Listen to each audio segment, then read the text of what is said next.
안녕하세요. 유리마나입니다. 테슬라가 현지 시간으로 23일 2024년 1분기 실적을 발표했습니다. 4월 2일 1분기 생산 및 인도량을 발표하면서 전년 동기 대비 8.5%나 줄어든 인도량을 기록했던 테슬라였어서 실적도 다소 부진할 것으로 예상되고 있었는데요. 결과를 까보니까 역시나 상당히 부정적인 실적이 나왔습니다. 줄어든 판매를 반영이라도 하듯 분기 매출은 전년 동기 대비 9% 감소한 213억 100만 달러를 기록했습니다.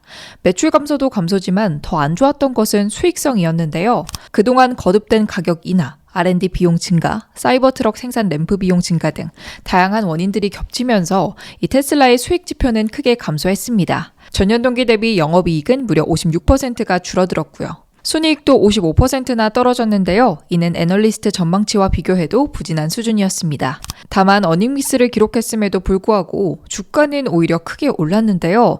장 마감 이후 13.33%나 급등하는 모습을 보였습니다.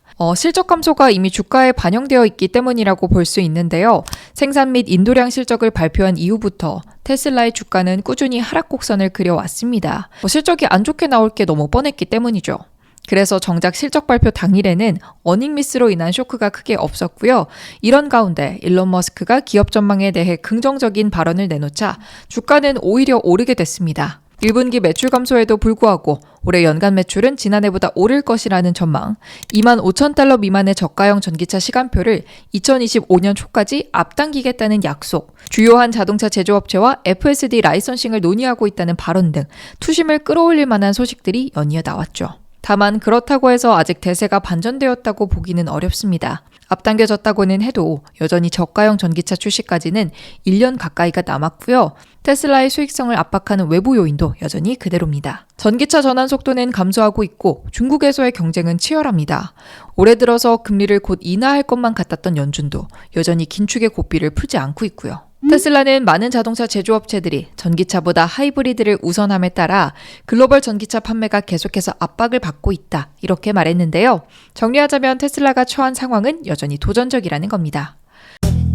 특히 테슬라는 지난 주말 사이 대대적인 가격 인하를 또 한 번 단행했습니다.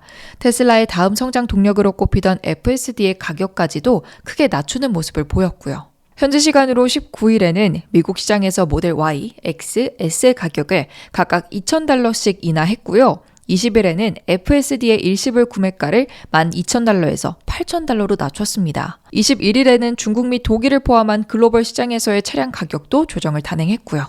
중국에서는 모델 3의 가격을 14,000위안, 약 1,930달러 깎았고요. 독일에서도 모델 3의 가격을 2,000유로, 약 2,130달러 인하했습니다. 2022년 말부터 지속적으로 차량 가격을 인하해 오고 있는 테슬라인데요. 각각 모델 가격의 전고점과 현재가를 비교하면 그동안 이 기업이 얼마나 과감한 가격 정책을 펼쳐왔는지가 한눈에 들어옵니다. 현재 미국에서 모델 3는 세금 공제 대상은 아니고요. 모델 Y는 세금 혜택을 받을 수 있는데요.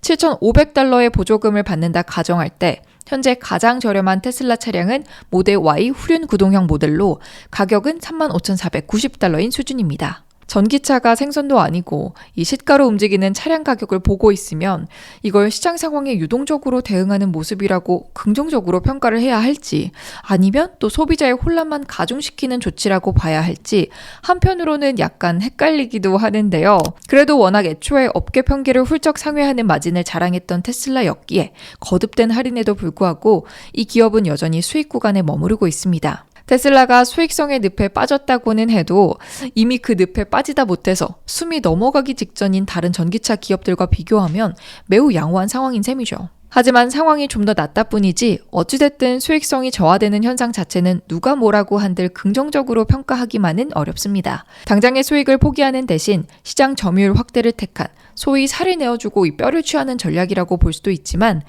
그만큼 경쟁 상황에서 테슬라가 느끼는 압박이 크다는 반증이기도 하니까요. 압도적인 시장 우위가 있었다면 이 살도 지키고 뼈도 취해오는 전략을 택했겠죠? 특히 더 큰 문제는 이 거듭된 가격 인하에도 불구하고 지난 1분기 인도량이 전년 동기 대비 무려 8.5%나 감소했다는 데 있습니다. 가격을 낮췄는데도 구매자가 많이 나타나지 않았다는 뜻이니까요. 이런 상황에서 또 가격을 2,000달러씩 큰 폭으로 낮춘다? 그러면 이제는 테슬라의 가격 인하를 단순히 경쟁사 죽이기를 위한 치킨 게임으로 보기는 어려운 수준이 되어가고 있다는 뜻이겠죠. 이런 가운데 테슬라는 한술 더 떠서 자동차의 가격만 낮춘 것이 아니라 FSD의 가격까지 낮췄습니다. 테슬라는 4월 12일 미국과 캐나다에서의 FSD 월 구독료를 기존 $199에서 $99로 50% 가까이 인하했는데요. 그리고 지난 주말 사이에는 일시불 구매가도 $12,000에서 $8,000로 또 낮춘 거죠. 시장에서 우려의 목소리가 나오는 것도 당연합니다. 그렇게 많은 가격 인하를 해놓고도 부족하다고 느껴서 또 가격을 낮추는 행보로 보이기 쉬우니까요. 일론 머스크는 2019년 4월, 지금으로부터 딱 5년 전에 자신의 X 게시글을 통해 이 테슬라 FSD의 가격이 인상될 것이라고 말했습니다. 지난해 4월 있었던 컨퍼런스 콜에서는 우리는 자동차를 제로 마진으로 판매해도 자율주행을 통해 미래의 엄청난 경제성을 창출할 수 있는 유일한 기업이다. 이런 말까지 하면서 이 FSD에 대한 자신감을 표하기도 했죠.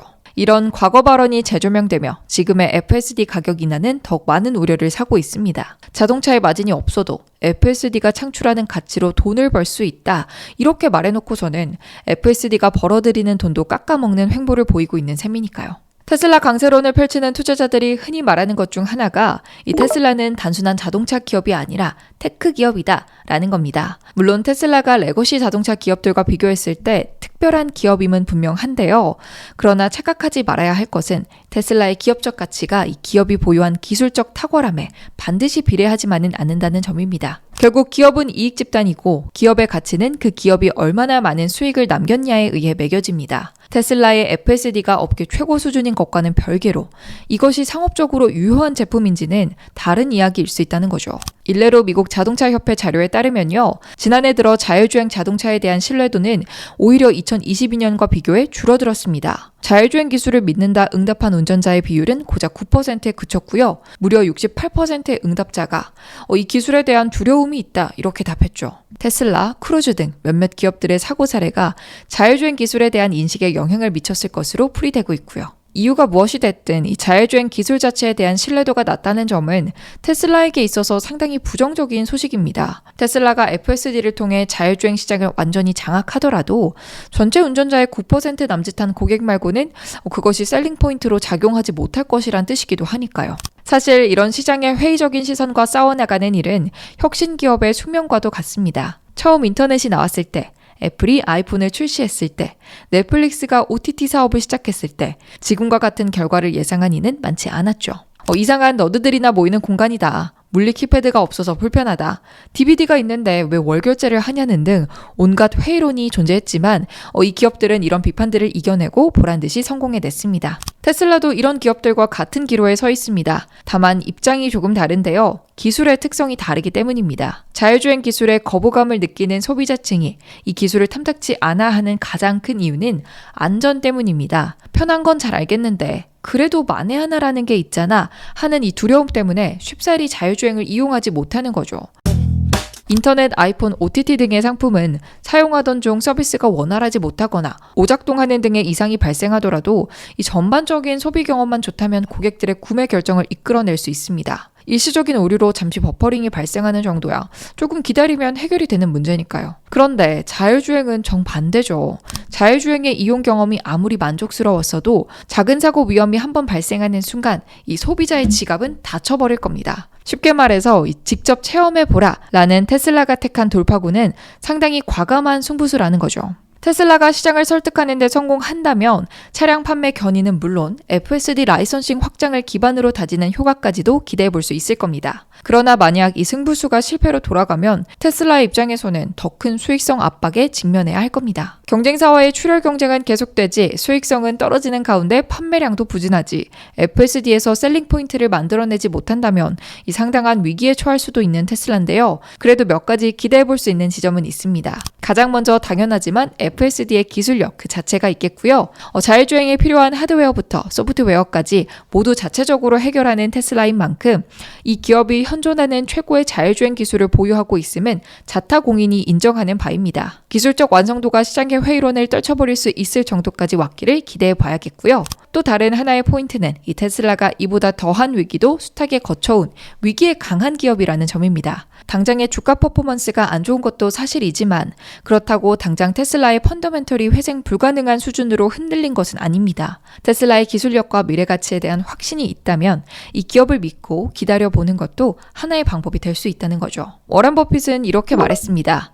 주식시장은 인내심 없는 사람의 돈이 인내심 있는 사람에게 흘러가는 곳. 장기화된 횡보세를 지나는 테슬라 투자자들에게 무엇보다 필요한 것이 바로 이 인내심이 아닐까 싶습니다. 머니네버슬립 뉴스레터와 네이버 프리미엄 콘텐츠 지금 바로 구독해보세요.